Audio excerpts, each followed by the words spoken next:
राजा भोज एक बार फिर सिंहासन पर बैठने की इच्छा लेकर राजमहल पहुंचे। इस बार सिंहासन से 17वीं पुतली विद्यावती बाहर निकली और राजा भोज को सिंहासन पर बैठने से रोक दिया।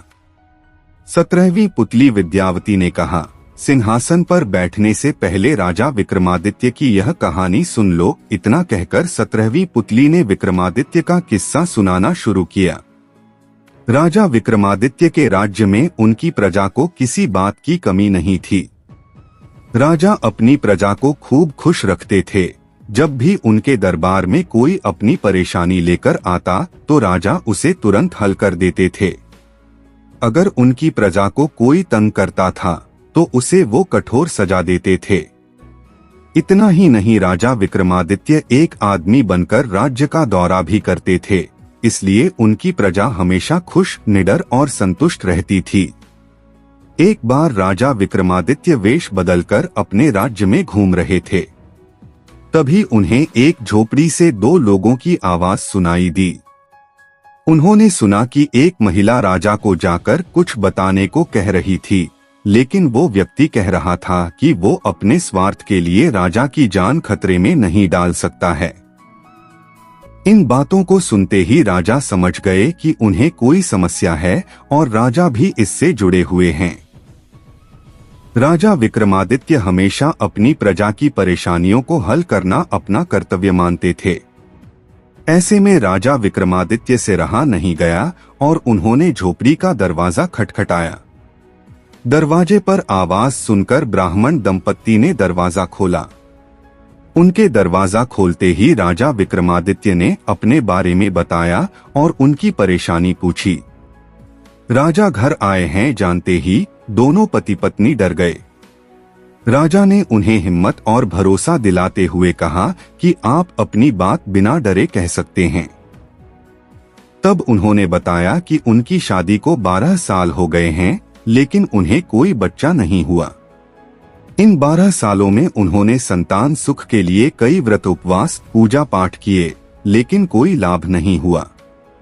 फिर एक दिन ब्राह्मण की पत्नी ने सपना देखा कि एक देवी ने उन्हें कहा है कि 30 कोस दूर पूर्व दिशा में एक घने जंगल में कुछ साधु सन्यासी शिव की आराधना करते हुए भगवान शिव को खुश करने के लिए वो हवन कुंड में अपने अंगों को काटकर डाल रहे हैं। उनकी तरह ही अगर राजा विक्रमादित्य भी वहां जाकर हवन कुंड में अपने अंग काटकर डाल दे तो भगवान शिव उनसे खुश होकर उनकी इच्छा पूछेंगे। फिर राजा विक्रमादित्य भगवान शिव से उनके लिए बच्चे की मांग करेंगे।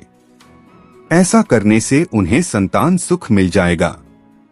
इतना सुनते ही राजा विक्रमादित्य ने ब्राह्मण पति पत्नी को भरोसा दिलाते हुए कहा कि वो ये सब जरूर करेंगे।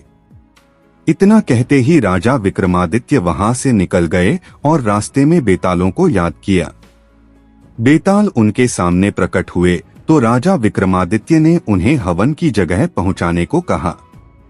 राजा जैसे ही उस जगह पहुंचे तो उन्होंने पाया कि वहां सच में कुछ साधु बैठकर हवन करते हुए अपने अंगों को काटकर हवन में डाल रहा था। ये देखते ही राजा विक्रमादित्य भी वहां सन्यासी के बगल में बैठकर उनकी तरह ही अपने अंगों को काटकर हवन कुंड में डालने लगे।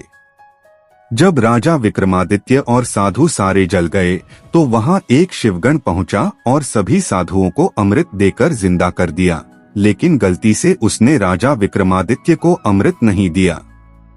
जब सारे साधु जिंदा हो गए तो उनका ध्यान विक्रम पर गया जो राख बन चुके थे। फिर सभी सन्यासियों ने मिलकर शिव की पूजा की और विक्रम को जिंदा करने की प्रार्थना की। भगवान शिव ने उनकी प्रार्थना सुन ली और राजा विक्रमादित्य को अमृत डालकर जिंदा कर दिया। राजा विक्रमादित्य जैसे ही जीवित हुए तो उन्होंने भगवान शिव के सामने हाथ जोड़कर और सिर झुकाकर ब्राह्मण दंपत्ति के लिए संतान मांगी। भगवान शिव राजा विक्रमादित्य के त्याग से खुश हुए और उनकी प्रार्थना सुन ली। इसके कुछ वक्त बाद ही ब्राह्मण दंपत्ति को संतान सुख प्राप्त हुआ। ये कहानी सुनाते ही 17वीं पुतली विद्यावती ने राजा भोज से कहा, क्या तुम में भी है ऐसी हिम्मत और त्याग की भावना? अगर हाँ तो तुम इस सिंहासन के योग्य हो इतना कहने के बाद 17वीं पुतली विद्यावती उस सिंहासन से उड़ गई।